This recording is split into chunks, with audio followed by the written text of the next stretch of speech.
Hey guys, it's Blaine with Zenith Roofing out here in Dallas. Last time we were out here, we shot a video and you were with little Mike Medina. He was showing you guys the roof and all the issues that it was experiencing at the time.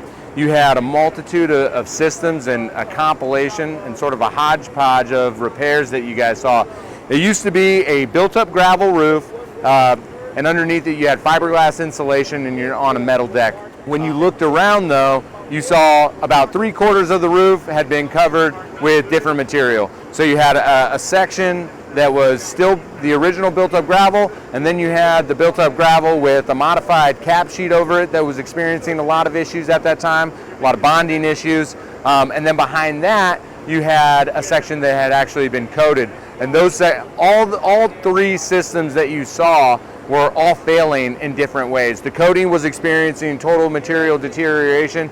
It was the roof had a lot of ponding issues and runoff from the ACs that were running into the drains, which is not how it's supposed to go. They need to be ran down into a mop sink to where it drains effectively. I think that we actually saw a little bit of vegetation growth at that point in time. So we were getting that. They were trying to go for their LEED certification. Unfortunately, I don't think that rates. So now what we've done is we're performing a complete tear off.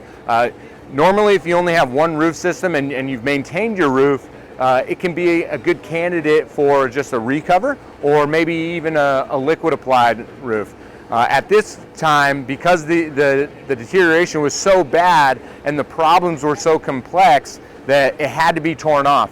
And you'll look around and see we have some really bad areas where water was trapped and the deck has deteriorated. It's rusted and pitted out. We can't diagnose that stuff from the beginning necessarily. We can't tell how bad it is. So once we start tearing off, obviously the owners are notified about what's happening and what's occurring, and that deck's going to need to be replaced because you need to have the structural integrity to hold your roofing system and the weight that comes with it. So when we tore it off, we're going back with a tapered insulation system to make sure that the roof drains properly, and then we're going back with Polyglass, Elastiflex, self-adhered base, and a self-adhered cap. It's a really good product. We like it a lot. It's very easy to work with, and it goes down pretty quickly. The other benefit to it is that you don't have an open flame hazard, and there's no odors that are going to be sucked into the building from the smell of a torch on asphalt when they're laying it down.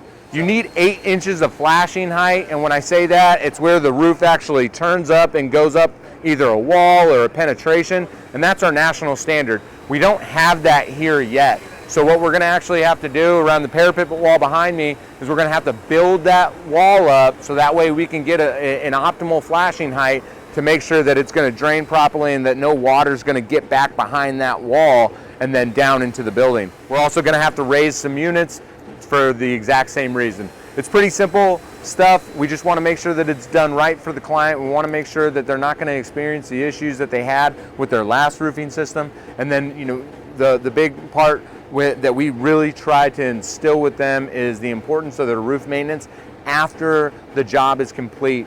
We generally that'll be part of our Roof Smart warranty. After we complete the job, we'll come out twice a year. We'll maintain it. We'll clean out their drains and assess anything that's going to happen. Any wear and tear items will be repaired on the spot, and then we'll also give them a full inspection and let them know the condition of their roofing system.